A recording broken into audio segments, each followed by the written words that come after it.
2024-2025 যখন বাজেট প্রস্তাব পাশ করা হয়েছিল লোকসভাতে, তোমরা জানো যে সেই সময় কিন্তু বলা হয়েছিল যে আমাদের ইনকাম ট্যাক্স অ্যাক্ট যে 1961 যেটা আছে তার কিছু সংশোধনের জন্য প্রস্তাব দেওয়া হয়েছিল এবং তারপরে বিলও উঠেছিল, কিন্তু ফাইনালি সেটা কিন্তু পাশ করানো হয়নি। আই হোপ তোমরা জানো রিসেন্টলি লোকসভা কি করেছে না, এই জাতীয় যে বিলটা সেটা কিন্তু পাশ করানো হয়েছে। ঠিক আছে, তো সেইটা কি কি চেঞ্জেস হয়েছে সেগুলো আমরা একটুখানি দেখবো। ওকে, আর মেজর কি কি প্রস্তাব দেওয়া হয়েছে সেগুলো সম্পর্কে আমরা জানবো, যেটা কিন্তু তোমার পরীক্ষার জন্য কিন্তু very very very much important. দেখো, নতুন আয়কর সংশোধনী বিল কি বলে, কি বলে দেখবো যে প্রথম কথা যে সংসদে এই বিলটা পাস হয়ে গেছে 3 মিনিটেরও কম সময়। ঠিক আছে, কোন রকম কোনো যারা বিরোধীরা যারা ছিল তাদের কোনো কথা শোনা হয়নি, এবং এত অল্প সময়ে বিলটা পাস হয়েছে বলে এইটা নিয়ে বিরোধীদের অলরেডি কিন্তু অনেক বক্তব্য রয়েছে, এবং সেই বক্তব্যগুলো কোনোটাই কিন্তু অমূলক নয়, বেকার নয়। তো কি হয়ে চলো সেগুলো একটুখানি দেখবো আমরা। এবং এই মাইন মূলত 1961 সালের যে ইনকাম ট্যাক্স যেটা ছিল, এবং সেই ইনকাম ট্যাক্সের বেশ কিছু জটিল জায়গাগুলো ছিল, সেই ইনকাম ট্যাক্সের প্রায় 800 বেশি সব প্রভিশন ছিল। সেই সমস্ত কিছু প্রভিশন, অনেক কিছু প্রভিশনকে এখন কাটছাট করে অনেকটা সিম্পলিফাইড করে এই নিউ যে ইনকাম ট্যাক্স যেটা অ্যাক্ট 2025 যেটা হচ্ছে সেটা কিন্তু করা হয়েছে। ঠিক আছে, 1961 সালের পুরনো আইন অত্যন্ত দীর্ঘ ছিল, জটিল ছিল এবং বারবার সংশোধনের ফলে বিভ্রান্তিকর হয়ে গেছিল। ওকে, এর ফলে করদাতাদের মধ্যে বিভ্রান্তি ও মামলার সংখ্যা বেড়েছিল, এবং সরকারের যে লক্ষ্যটাই হলো কি যে এই যে ইনকাম ট্যাক্স অ্যাক্ট 2025 যেটা হচ্ছে অ্যাকচুয়ালি বিলটা 2024 এর বিল, সেটাকে সরল করা, তার মধ্যে ট্রান্সপারেন্সি আনা এবং ডিজিটালাইজেশন করা, এগুলোই হচ্ছে মেন কথা। যেমন ধরুন ছোট্ট করে যদি বলি যে প্রবলেম নাম্বার 1, আগে যেটা ছিল, ঠিক আছে, আগে যেটা ছিল বা এখনো আছে, প্রস্তাব দেওয়া হয়েছে চেঞ্জ হয়ে যাবে, সেটা হচ্ছে প্রিভিয়াস ইয়ার এবং অ্যাসেসমেন্ট ইয়ার। এই রিলেটেড বহু ঝামেলা হতো। প্রিভিয়াস ইয়ার কাকে বলে? একজন ব্যক্তি 2024-2025 দাঁড়িয়ে আছে, তো সে যখন ট্যাক্স দিচ্ছে না, সে 2024 1 এপ্রিল থেকে শুরু করে 2025 31 মার্চ, এই যে টেনিওরের ট্যাক্সটা আগে কামাবে তবে না ইনকাম ট্যাক্স দেবে। মাথায় রাখবে স্বাভাবিকভাবে আগে ইনকাম করবে তারপরে ট্যাক্স দেবে। তাহলে আগে ইনকাম করবে, কোন বছর ইনকাম করবে? তাহলে যেই বছরের ইনকামের উপর ট্যাক্স দেওয়া হবে, তার যেই বছরের ইনকাম সেটাকে আমরা বলি কি প্রিভিয়াস ইয়ার। ঠিক আছে, যেই বছরে স্বাভাবিকভাবে 2024 1 এপ্রিল থেকে 2025 31 মার্চ, এই যে টেনিয়ারে যা ইনকাম করা হয়েছে তার যে ট্যাক্স দেওয়া হবে কি নেক্সট বছরে দেওয়া হবে। স্বাভাবিক, যেই বছরে ট্যাক্স দেওয়া হয় বেসিক্যালি কি তাকে বলা হয় কি, সেটা হচ্ছে অ্যাসেসমেন্ট ইয়ার। ওকে, তাকে কি বলা হয়? অ্যাসেসমেন্ট ইয়ার বলা হয়। এবারে কথাটা হচ্ছে এইটা নানান সময় বহু ঝামেলার সৃষ্টি করে যে কোনটাকে কি বলে, কি ব্যাপারে, নানান গন্ডগোল। এখন এগুলোকে বলা হয়েছে এই কোনো কিছুই থাকবে না, না তো অ্যাসেসমেন্ট ইয়ার থাকবে না তো প্রিভিয়াস ইয়ার থাকবে, এই সব তুলে দেওয়া হবে। তার জায়গায় কমন কথা থাকবে যার নাম হচ্ছে কি ট্যাক্স ইয়ার। গল্প শেষ, মানে যেই বছরের ট্যাক্স তুমি দিচ্ছ ওই বছরটাকে বলা হবে কি না ট্যাক্স ইয়ার। মাথায় রাখবো আমরা নতুন ইনকাম ট্যাক্স এটাই বলা হয়েছে, মানে একই আর্থিক বছর 1 এপ্রিল থেকে 31 মার্চ ওই সময়ের আয় হবে এবং ওই সময়ে ট্যাক্স জমা দিতে হবে। বোঝা গেল? যেমন 1 এপ্রিল 2025 থেকে 31 মার্চ 2026 হবে ট্যাক্স ইয়ার অফ 2025-26। খুব সিম্পল জিনিস, যেই বছরে তুমি ট্যাক্স দিচ্ছ, ওকে, তো সেটাকে এখন থেকে ট্যাক্স ইয়ার বলে বলা হবে, এটা কিন্তু বলা হয়েছে। এছাড়া আর কি বলা হয়েছে না, বলা হয়েছে ইনকাম ট্যাক্সটাকে অনেক সিম্পল, এই সিম্পল কথাটা ইউজ করা হয়েছে। সিম্পল মানে কি? প্রথম কথা হচ্ছে তোমার স্ট্রিমলাইন্ড স্ট্রাকচার এবং ল্যাঙ্গুয়েজ, মানে খুব সহজ ভাষা এবং তার কাঠামোটাও সেরকম রাখা হবে, সহজ সরল রাখা হবে। তারপরে বলছে ইন্টিগ্রেটেড এবং কনসাইজ, সংক্ষিপ্ত এবং একীভূত ভাবে থাকবে। তারপরে কি বলেছে না মিনিমাইজড লিটিগেশন, যাতে মামলার সংখ্যা যাতে কমে সেই দিকে ধ্যান দেওয়া হবে। প্র্যাকটিক্যাল এবং ট্রান্সপারেন্ট হবে, লার্ন এবং অ্যাডাপ্ট হবে এবং এফিসিয়েন্ট ট্যাক্স রিফর্ম হবে। ঠিক আছে, এই টোটাল SIMPLE। তাই এইটাকে আমাদের এই যে নতুন যে ট্যাক্স স্ট্রাকচার যেটা হবে, মানে নতুন যে প্রপোজাল যেটা দেওয়া হয়েছে ইনকাম ট্যাক্সে, তো সেটা বলা হয়েছে এই সিম্পলের উপর ধ্যান দেওয়া হবে। ঠিক আছে, বোঝা গেল? তো প্রত্যেক S ফর কি তাহলে streamline structure and language, I for integrated and concise, M for minimise litigation, P for practical and transparent, L for learn and adapt এবং E for efficient tax reform. এইগুলোর উপরে ধ্যান দেওয়া হয়েছে। ঠিক আছে, তো কি কি চেঞ্জের কথা বলা হয়েছে? প্রথম কথা, আগে ছিল যে যদি যেই বছরে তুমি TDS হয়ে যায় না, যেই বছর ট্যাক্স ইয়ারের মানে আমি বলছি যেই বছরে তুমি ট্যাক্স পেমেন্ট করেছো, দেখা গেল তোমার ট্যাক্সের পরিমাণ ছিল 1 লাখ টাকা, তুমি অলরেডি গভর্নমেন্টকে পেমেন্ট করে দিয়েছো 1,30,000 টাকা। তাহলে 30,000 টাকা তোমাকে তো সরকার দেবে রিটার্ন। এবার দেখা গেল ওই টাইমের মধ্যে তুমি ITR ইনকাম ট্যাক্স রিটার্ন তুমি ফাইল করোনি, তাহলে আগে কি করতো, সরকার বলতো যে আমি আর দেবো না। তো এখন বলছে যে না, সরকার সেই টাকা কিন্তু ফেরত দেবে, একটা সার্টেন পেনাল্টি হয়তো কাটতে পারে, কিন্তু ফেরত দেবে। ঠিক আছে, এই কথাটা বলেছে। সেকেন্ড বলছে কি, পেনশন কিছু সোভারেন কিছু ওয়েলথ ফান্ড রয়েছে। সোভারেন ওয়েলথ ফান্ড মানে, সোভারেন মানে হচ্ছে সরকারি গভর্নমেন্টের, বিদেশি বেশ কিছু কিছু এরকম সোভারেন কিছু ওয়েলথ ফান্ড আছে যারা ইন্ডিয়াতে ইনভেস্ট করে। এরকমই একটা ফান্ডের নাম হচ্ছে কি PIF বা পাবলিক ইনভেস্টমেন্ট ফান্ড, এবং এইটা হচ্ছে সৌদি আরবের একটা ফান্ড। ঠিক আছে, এটা সৌদি আরব গভর্নমেন্টের ফান্ড। সোভারেন ফান্ড মানে বুঝতে পারছো, গভর্নমেন্টের ফান্ড। ও কি করে না, ইন্ডিয়াতে ইনভেস্ট করে। ইন্ডিয়া গভর্নমেন্ট কি বলেছে, বলছে অ্যাকর্ডিং টু নিউ যে আমাদের যে ইনকাম ট্যাক্স হতে চলেছে যেটা, তো সেখানে বলা হয়েছে এরকম সোভারেন ফান্ড যদি ইন্ডিয়াতে ইনভেস্ট হয় না, তাদের থেকে যে প্রফিট হয় তারপর আর ইন্ডিয়া গভর্নমেন্ট কিন্তু ট্যাক্স লাগু করবে না। কি বলেছে না, পাবলিক ইনভেস্টমেন্ট ফান্ড হলো সৌদি আরবের একটি স্ট্যাটুটারি সোভারেন ওয়েলথ ফান্ড। বুঝতে পারছো, তো গভর্নমেন্ট অ্যাক্ট করে বানিয়েছে এই ফান্ডটা। ফাইন্যান্স অ্যাক্ট 2023 সংশোধন করে এটিকে ভারতের করমুক্ত তালিকায় অন্তর্ভুক্ত করা হয়েছে। অর্থাৎ ভারতে তাদের বিনিয়োগ থেকে যে আয় হবে তার উপর কোনো আয়কর ধার্য হবে না। এর ফলে সৌদি যে বিনিয়োগ ভারতে বাড়তে পারে। তবে বিরোধীরা বলছে কি যে এটি বিদেশি তহবিলকে অতিরিক্ত সুবিধা দেওয়া হলো। স্বাভাবিক কথা যে শুধুমাত্র গভর্নমেন্টের ফান্ড কেন, বাকি অন্যান্য ফান্ড গুলো যদি ইনভেস্ট করে, যদি ছাড় দেওয়া হয় সবাইকে দেওয়া হোক। এবার ছাড় দেওয়া হচ্ছে কেন হচ্ছে, ছাড় দেওয়া হচ্ছে মানে ইন্ডিয়া গভর্নমেন্ট কিন্তু তার রেভিনিউ কিন্তু আগের থেকে কমে গেল। তার মানে এই রেভিনিউ আর্ন করতে গেলে গভর্নমেন্টকে অন্য কোনো জায়গার দিকে চাপ দিতে হবে, স্বাভাবিক, নাহলে কি করে হবে, তাই না। নেক্সট বলছে LLPর ক্ষেত্রে AMT কথা বলছে, যেটাকে আমরা বলি কি অল্টারনেট মিনিমাম ট্যাক্স, বা আমরা কখনো ম্যাট বলি, মিনিমাম অল্টারনেট ট্যাক্স, একই কথা। আচ্ছা, LLP কাকে বলে, প্রথমে চলো LLP কাকে বলে আমরা একটুখানি দেখে নিই। ঠিক আছে, LLP বলতে বোঝায় লিমিটেড লায়াবিলিটি পার্টনারশিপ। ঠিক আছে, লিমিটেড লায়াবিলিটি পার্টনারশিপ। আচ্ছা, পার্টনারশিপ আর কোম্পানির মধ্যে ডিফারেন্স কি, ঠিক আছে, শুনে রাখো, ভালো করে মন দিয়ে শোনো। পার্টনারশিপ বলতে বোঝায় একটা ব্যবসা আমরা 3 বন্ধু মিলে করেছি, যদি প্রফিট হয় 3 বন্ধু ভাগ করে নেবো, লস হলেও 3 বন্ধু ভাগ করে নেবো, বাস গল্প শেষ। পার্টনারশিপ যেহেতু অঙ্ক করেছিলে তোমরা। যদি কোম্পানি হতো তাহলে বলা হতো কি যে এই একটা কোম্পানি, কোম্পানি আলাদা, ব্যক্তি আলাদা, বাস গল্প শেষ।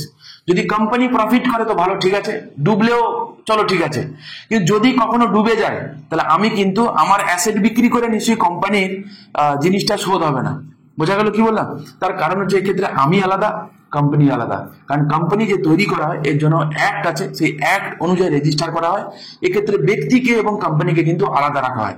এটা কিন্তু major difference between partnership and company, right. তো এখানে LLPর কথা কি বলেছে বা লিমিটেড লায়াবিলিটি পার্টনারশিপে কি বলেছে না, এখানে কোম্পানি এবং পার্টনারশিপের দুটোকে একটা মিক্সড করে দেওয়া হচ্ছে। কি করে মিক্স করে দেওয়া হচ্ছে না, বলা হয়েছে কি যে কোম্পানির মতো তুমি এখানে কিছু বেনিফিট পাবে একটা সার্টেন অ্যামাউন্ট পর্যন্ত। তরকারি কাজে দেখা গেল যে 10 লাখ টাকা পর্যন্ত। ঠিক আছে, 2 বন্ধু মিলে কি করলো যে সাপোজ কোনো একটা ব্যবসাতে একজন 10 লাখ টাকা ইনভেস্ট করেছে, একজন 5 লাখ টাকা ইনভেস্ট করেছে। ওকে, এবারে হলো কি ওই কোম্পানিতে লস হয়ে গেল 20 লক্ষ টাকা। বোঝা গেল, তাহলে এক্ষেত্রে দুজনের লায়াবিলিটি থাকবে, একজনের 10 লাখ, একজনের 5 লাখ, 20 লাখ নয় কিন্তু। ঠিক আছে, এবং সেই টাকাটা কিন্তু তার প্রপার্টি বিক্রি করে নেওয়া হবে না। বোঝা গেল, এই যে এক্সট্রা ছাড় দেওয়া হয়েছে কাকে, LLP গুলোতে বা লিমিটেড লায়াবিলিটি পার্টনারশিপে এই এক্সট্রা জিনিসটা দেওয়া হয়েছে। এবারে বলেছে এটা কি, গল্পটা কি বলেছে, যদি এতদিন পর্যন্ত এই LLP গুলো যখন তারা আর্ন করতো না, এদের উপর কিন্তু ম্যাট লাগু করা হতো বা মিনিমাম অল্টারনেট ট্যাক্স লাগু করা হতো।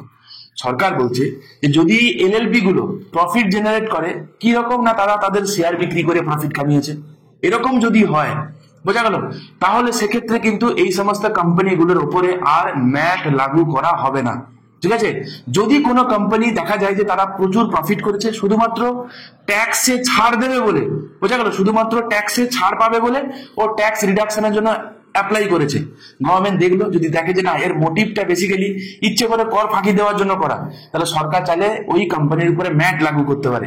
আদারওয়াইজ যদি এরকম হয় যে জেনুইনলি যে ওই কোম্পানি কোনো এক্সট্রা কোনো প্রফিট কামায়নি, প্রফিট যেটাকে হয়েছে কিভাবে না, গভর্নমেন্ট তার শেয়ার বিক্রি করে কামিয়েছে, বোঝা গেল? যদি এরকম হয় তাহলে কিন্তু সেক্ষেত্রে সরকার বলছে যে আমি আর ওর উপরে ম্যাট মিনিমাম অল্টারনেট ট্যাক্স বা এএমটি অল্টারনেট মিনিমাম ট্যাক্স এর উপর লাগু করা হবে না। এর একটা সুবিধা আছে। কি সুবিধা? ইন্ডিয়াতে এখন স্টার্ট আপ ইকোসিস্টেম চলছে, তোমরা জানো চারিদিকে যে স্টার্ট আপের পরিমাণ চারিদিক থেকে প্রচুর পরিমাণে কিন্তু বাড়ছে। নতুন নতুন স্টার্ট আপ আমরা দেখছি বিভিন্ন জায়গাতে, এবং রিলেটেড প্রচুর প্রচুর প্রচুর প্রচুর কিছু ইনিশিয়েটিভ নেওয়া হচ্ছে। তাহলে এর ফলে যেটা হবে, ছোট ছোট স্টার্ট আপ যেগুলো আছে না, তারা কিন্তু অনেকটা কি পাবে, একটুখানি তারা কি বলে, তারা একটুখানি সুরাহা পাবে। ঠিক আছে? ফলে কি হবে, আমাদের স্টার্ট আপ ইকোসিস্টেম কিন্তু আগের থেকে অনেক বেটার হবে। ঠিক আছে? বোঝা গেল কি বোঝা গেল না? নেক্সট চলো, নেক্সট বলছে কি আইএফএসসি কর ব্যবস্থায় স্পষ্টতা। দেখো এটা আইএফএসসি কোড নয়, কিন্তু আইএফএসসি মানে হচ্ছে ইন্টারন্যাশনাল ফাইন্যান্সিয়াল সার্ভিস সেন্টার। ঠিক আছে? আমাদের দেশের এরকম একটা জায়গা রয়েছে, তার নাম হচ্ছে গিফট সিটি, তোমরা জানো আশা করি, গুজরাট ইন্টারন্যাশনাল ফাইন্যান্স তোমার হচ্ছে টিসিটি। তো যেখানে বেসিক্যালি হয় কিনা স্পেশাল ক্রাইটেরিয়ার আন্ডারে এগুলো বিলং করা হয় এবং এদেরকে রাখা হয়েছে। বলা হয়েছে কি না, বেসিক্যালি আগে যেটা সমস্যা ছিল যে আগে আইএফএসসি তে বিদেশি বিনিয়োগকারীদের জন্য ট্যাক্স যে নিয়মটা, ট্যাক্স যে লটা, এরকম কোনো স্পষ্ট ছিল না। এর ফলে না খুব খুব কনফিউশন ক্রিয়েট হতো। ঠিক আছে? ওই আইএফএসসি গুলোতে যদি টাকা পয়সা কেউ এফডিআই করে, ইনভেস্ট করে, তাহলে ট্যাক্স রেট কিভাবে কোনো ডেফিনেট করে কিছু ছিল না, ফলে কনফিউশন ছিল অনেক। এই ট্যাক্স একটা যেটা বলা হয়েছে কি যে না, 2025 অনুযায়ী যে আইএফএসসি সম্পর্কিত ট্যাক্স নিয়ম স্পষ্ট করা হয়েছে এবং বিদেশি বিনিয়োগকারীরা আর আইনি জটিলতা যাতে না পড়ে সেই দিকে ধ্যান দেওয়া হয়েছে। আচ্ছা বলো, এর ফলে কি হবে? লোক বাইরে থেকে ইনভেস্ট করছে আমাদের দেশে, তাদেরকে যদি আমি অনেক বেশি বেশি করে যদি আমি কনফিউজ করে দিই, লোকে ইনভেস্ট করবে? উত্তর হচ্ছে না। কিন্তু যদি আমি সেই জায়গাটা অনেক ইজ করে দিই, তাহলে কি হবে না, লোকজন বেশি বেশি করে ইনভেস্ট করবে, এবং ইনভেস্ট করলে যেটা হবে, বিদেশি ফান্ড, ব্যাংক, ফাইন্যান্স কোম্পানি ভারতে সহজে কাজ করতে পারবে, তাই না? ভারতে বৈশ্বিক আর্থিক যেটা গ্লোবাল ফাইন্যান্সিয়াল অ্যাক্টিভিটি ইন্ডিয়াতে বাড়বে, তাই না? ভারতকে আন্তর্জাতিক ফাইন্যান্সিয়াল হাব হিসেবে যাতে অনেক ইন্টারন্যাশনাল ফাইন্যান্সিয়াল হাব ইন্ডিয়াতে গড়ে ওঠে, তার জন্যই এই কাজগুলো করা হয়েছে। নেক্সট বলছে কিনা ডিভিডেন্ড ট্যাক্সেশন। ঠিক আছে? এই গিফটের কথাই বলবো আমি। গিফট আইএসসি অ্যাক্ট, এখানে বেসিক্যালি কি গন্ডগোল ছিল বলতো? আইএফএসসি তে যেমন গিফট সিটির কথা বলছিলাম, অবস্থিত কোনো কোম্পানি যে ফান্ড আছে না, তাদের দেওয়া ডিভিডেন্ডে আয়ের উপরও ডেফিনেট কোনো, ধরে নাও কোনো একটা কোম্পানির আইএফএসসি তে আছে এবং এরকম কোনো কোম্পানির উপরে ইনভেস্ট করা হয়েছে। ঠিক আছে? এবারে ডিভিডেন্ড কাকে বলে? শেয়ারে প্রফিট হয়েছে। ওকে, এবার এই প্রফিটটার উপরে কত % ট্যাক্স হবে? বোঝা গেল কি বললাম? এদেরও ডেফিনেট কোনো কিছু ক্লিয়ার কাট কিছু ছিল না। তো এখন বলে দেওয়া হয়েছে কি যে এখানে নতুন যে বিল যেটা হয়েছে, তো এখানে এই জাতীয় কিন্তু সমস্ত কিছু যে কনফিউশন, সমস্ত কিছু দূর করে দেওয়া হয়েছে। ঠিক আছে?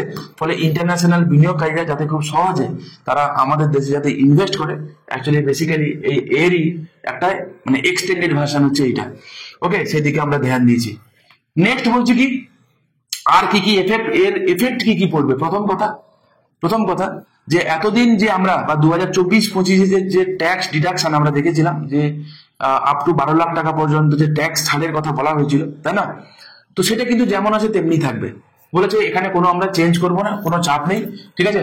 দ্বিতীয়ত বলেছে এমএসএমই ও ছোট ব্যবসা যেগুলো আছে তাদের জন্য ফেসলেস ও ডিজিটাল ফাস্ট কমপ্লায়েন্স এটা করতেই হবে, এটা বাধ্যতামূলক করে দিল। এর মানে হচ্ছে কি যে ব্যবসায়ীরা যারা আছে না, তারা সরাসরি কর অফিসে গিয়ে আর জমা দিতে হবে না, যা হবে ডিজিটাল প্ল্যাটফর্মে হয়ে যাবে। ঠিক আছে? এই যে অফিসিয়াল যে কাজকর্ম, যে গন্ডগোলের জন্য টাইম, যে এত কিছু ঝঞ্ঝাট পোহাতে হবে না, খুব দ্রুততার সাথে হবে। ঠিক আছে? যা হবে সব ডিজিটাল ভাবে করে দেওয়া হবে, তাহলে বিষয়টা অনেক সহজ সরল হবে, তাই না? এবারে এর একটা গন্ডগোল কি, গন্ডগোলের যারা ছোট ছোট ব্যবসায়ী যারা রয়েছে না, তাদেরকে যারা ট্যাক্স ফাইলিং এবং এই জাতীয় ডিজিটালি করার জন্য তাদেরকে এই বিষয়ে যাতে এক্সপার্ট হতে পারে, তারা যাতে জিনিসটা সম্পর্কে ওয়াকিবহল হতে পারে, সেটা কিন্তু তাদেরকে সে সময়টা কিন্তু দিতে হবে বা শিখিয়ে দিতে হবে। বড় কথা হচ্ছে এটা। ঠিক আছে? তাহলে সামগ্রিকভাবে যদি আমরা ঝামেলা যেমন কমেছে ঠিক কথা, তেমনি ভাবে ডিজিটাল ট্রানজাকশনের কিন্তু খরচ, ঠিক আছে, সেটা কিন্তু বাড়লো এবং প্রশিক্ষণও কিন্তু তাদেরকে বাড়াতে হবে। আদারওয়াইজ কিন্তু কি হবে, এমনি এনএসএমই গুলো আছে, ল্যাক অফ অ্যাওয়ারনেস গত কারণে কিন্তু এরা সুরাহার থেকে বেশি দুরাহা হবে, তো গন্ডগোল হয়ে যাবে সেক্ষেত্রে। আর একটা মেজর চেঞ্জেস যেটা প্রস্তাব দেওয়া হয়েছে, যেটা খুবই ইম্পর্টেন্ট, এতদিন পর্যন্ত কোনো ধর্মীয় ট্রাস্ট যেগুলো আছে না, কোনো রিলিজিয়াস কোনো ট্রাস্ট এই সমস্ত জায়গাতে যদি টাকা পয়সা আননোন যদি কেউ, ঠিক আছে, যে টাকা ডোনেট করেছে কিছু মেনশন করলো না, তাহলে সেটা কিন্তু ট্যাক্সের আওতায় কিন্তু আসতো না। ঠিক আছে, এখন বলা হয়েছে দুটো ক্যাটাগরিতে আমরা ভাগ করেছি। কি বলেছে বলতো? বলছে শুধুমাত্র ধর্মীয় ট্রাস্ট, যেটা রিলিজিয়াস ট্রাস্ট, এইরকম জায়গায় যদি কোনো ব্যক্তি দান করে, যে ডিসক্লোজ করলো না তার নাম ঠিকানা কোনো কিছু, তাহলে এর উপরে সরকার বলেছে আমি কোনো ট্যাক্স পাবো না। ঠিক আছে, যেমন ছিল তেমনি থাকবে। ওকে, কিন্তু যেসব ট্রাস্ট ধর্মীয় কাজের পাশাপাশি সামাজিক কাজকর্ম করে, সোশ্যাল এনজিও টেনজিও যেমন আছে, যেগুলো সোশ্যাল অ্যাক্টিভিটি যেগুলো করে, ওখানে যদি কেউ কোনো বেনামি যদি কোনো কেউ যদি জমা করে এবং সেটা যদি ডিসক্লোজ না করে, ঠিক আছে, মানে স্বাভাবিকভাবে যে যিনি যিনি জমা দিয়ে তিনি বলেননি খেয়েছে কোনো কিছু নেই আর কি, এরকম কোনো যদি ইনকাম যদি হয়, তার উপরে সরকার বলছে কি যে আমাদেরকে কিন্তু ট্যাক্স দিতেই হবে। এর সরকারের যুক্তি হিসাবে বলছে যে যে গোপন দান যে দিচ্ছে না, এর আড়ালে অবৈধ অর্থ ব্ল্যাক মানি যদি হোয়াইট করার প্রবণতা যাতে না বাড়ে, এর জন্য সরকার বলছে কি যে এইদিকে আমি সার্ভিলেন্স দেবো। ঠিক আছে, এবারে বলছে টাইম লাইনের কথা। ফেব্রুয়ারি 13, 2025 সালে লোকসভায় এই বিলটা প্রথম পেশ করা হয়েছিল। 21শে জুলাই 2025-এ সিলেক্ট কমিটি রিপোর্টের কাছে এটাকে জমা দেওয়া হয়েছিল এবং 285 জন এখানে কি করেছিল, হ্যাঁ বলেছিল। 8 অগস্ট 2025 পুরনো বিলটাকে প্রত্যাহার করে দেওয়া হয় এবং 11ই আগস্ট 2025 এই 11 তারিখে কি করা হয়, সংশোধিত যে বিলটা পুনরায় এটা তোলা হয় সংসদে এবং ফাইনালি আমরা বলেছি কি যে 1 এপ্রিল 2026-এ এটা আমরা কি করব না লাগু করব। বাকি তো সময়ের অপেক্ষা, ঠিক আছে, কবে কি হয় না হয়, তবে আশা করা যায় যে এটা হয়তো হয়েই যাবে। ওকে, আচ্ছা, এই যে বিল, এই বিল রিলেটেড বেশ কিছু এর বিপক্ষেও বেশ কিছু কথা বলা হয়, সেগুলো কি কি আমরা ওয়ান বাই ওয়ান আমরা আলোচনা করি। প্রথম কথা, আমাদের দেশটার নাম হচ্ছে একটা ডেমোক্রেটিক কান্ট্রি, রাইট? সেখানে যে বিলটা নেওয়া হচ্ছে সেই বিলটাতে কিন্তু সবার যাতে মতামত থাকে সেই দিকে আমরা কিন্তু কি বল ধ্যান দেওয়া উচিত ছিল, কিন্তু এখানে বিরোধীদের কোনো কথা শোনা হয়। মাত্র 3 মিনিটে এরকম একটা গুরুত্বপূর্ণ বিল লোকসভা থেকে পাস করানো হয়ে গেছে, বুঝতে পারছো? এবং শুধু একটা বিল না, ওই দিনে আরো টোটাল এটাকে নিয়ে মোট 6খানা বিল পাস হয়ে গেছে খুব অল্প সময়ের মধ্যে। হ্যাঁ, প্রথম কথা। দ্বিতীয় কথা কি, স্টেক হোল্ডার যারা রয়েছে, যারা অ্যাকচুয়ালি ভুক্তভোগী, যেমন বেতনভোগী, এমএসএমই, ব্যবসায়ী, ট্রাস্ট, বিনিয়োগকারী যারা আছে, তো বলছে যে এত দ্রুততার সাথে নেওয়া হয়েছে এবং এদের সঙ্গে কোনো রকম কোনো কনসাল্ট করা হয়নি, ঠিক আছে, ফলে এদের উপর একটা নেগেটিভ প্রভাব কিন্তু পড়তে পারে। সেকেন্ড কথা বলছে কি, অতিরিক্ত ক্ষমতা সরকার তার নিজের হাতে রাখছে, যেমন ধরো ফেসলেস এবং ডিজিটাল ফার্স্ট এই সমস্ত প্রক্রিয়ার দিকে ধ্যান দিতে গিয়ে আগে যে পাবলিকের সঙ্গে যে অফিসিয়ালের যে সম্পর্ক ছিল না, রিলেশনটা যেটা ছিল সরকারের সঙ্গে, তার যে টাচ ছিল, অ্যাটাচমেন্ট ছিল, সেটা কিন্তু আস্তে আস্তে কি হচ্ছে না কমে যাবে। ওকে, এতে যদিও বা হয়রানি কমতে পারে, কিন্তু একই সঙ্গে সরকারের হাতে অতিরিক্ত নিয়ন্ত্রণ কিন্তু চলে যাবে। ঠিক আছে, পাবলিকের সঙ্গে সরকারের যে সম্পর্কটা ছিল সেই সম্পর্কটা কিন্তু একটু ডিস্টেন্স বেড়ে গেল। আর নেক্সট কি বলছে, ধর্মীয় এবং ট্রাস্টে বৈষম্যর কথা। প্রথমে বলেছে যে রিলিজিয়াস জায়গায় যদি দান করা হয় এবং সেটা যদি ডিসক্লোজ না করে তো সেটা করমুক্ত থাকবে, বা তার বাইরে যদি কোনো ট্রাস্টে দান করা হয় তাহলে কিন্তু সেটা করের আওতায় আসবে। তো এটা একটা বৈষম্যমূলক একটা আইন হিসেবে এটা দেখা হচ্ছে। নেক্সট বলছে কি, বাস্তবায়ন নিয়ে সমস্যা। তো প্রথম কথা যে এত বড় একটা আইন আদৌ 1 এপ্রিল 2026 সাল থেকে এটা আদৌ লাগু হতে পারবে কিনা সেই নিয়েই সংশয় রয়েছে। ওকে, যেমন সফটওয়্যার আপডেট বলো, নতুন ফর্ম বলো, প্রশিক্ষণ, সব মিলিয়ে এটা কিন্তু একটা বিরাট বড় একটা চ্যালেঞ্জের মুখোমুখি কিন্তু আমরা পড়তে চলেছি। নেক্সট বলছে করদাতার বিভ্রান্তি বজায় থাকার আশঙ্কা, কারণ পুরনো যে ইনকাম ট্যাক্স 1961 যারা দিয়ে এতদিন হ্যাবিচুয়েট ছিল, নতুন এলে তাদের সেই অ্যাডাপ্ট করার মতো করে এই যে চেঞ্জটা যেটা কতটা নিতে পারবে সেটা নিয়ে হচ্ছে একটা বিরাট বড় সমস্যা। আর নেক্সট কথা হচ্ছে বিরোধীদের মতে যে সিলেক্ট কমিটির কাছে পাঠানো হলেও, ঠিক আছে, এত দ্রুততার সাথে করা হয়েছে যে কোনো রকম কোনো আলোচনাই করে না, আমার সেই ঘুরে ফিরে একই কথা ফিরালাম। তো এইগুলো হচ্ছে প্রধান কারণ, যেই কারণে বলছে যে এই যে একটা এটা বিপক্ষে যে কথাগুলো যেগুলো বলা হয়, ঠিক আছে। তো যাকে এটাই ছিল মোটামুটি আমাদের এই ইনকাম ট্যাক্স নতুন যেটা প্রস্তাব হয়েছে, আমি তোমাদের সঙ্গে শেয়ার করলাম। আশা করি এটা প্রপোজাল অবস্থায় আছে, লোকসভা থেকে বিলটা পাস হয়ে গেছে। লোকসভা থেকে পাস হয়ে গেছে মানে বিলটা আটকানোর কোনো পসিবিলিটি নেই। আশা করি এই বিলটা পাসই হয়ে যাবে, ঠিক আছে। তো যে চেঞ্জেস গুলো যেগুলো ছিল আমি তোমাদের সঙ্গে শেয়ার করলাম, যা যা করা যেতে পারতো সেগুলো আমি তোমাদের সঙ্গে শেয়ার করলাম। ওকে, কেমন লাগলো তোমরা আমাকে কমেন্ট করে অবশ্যই জানিও। আর যদি ভালো লেগে থাকে তোমরা চাইলে চ্যানেলটাকে কিন্তু সাবস্ক্রাইব করতে পারো, লাইক করতে পারো, বন্ধুদের মধ্যে শেয়ার করতে পারো।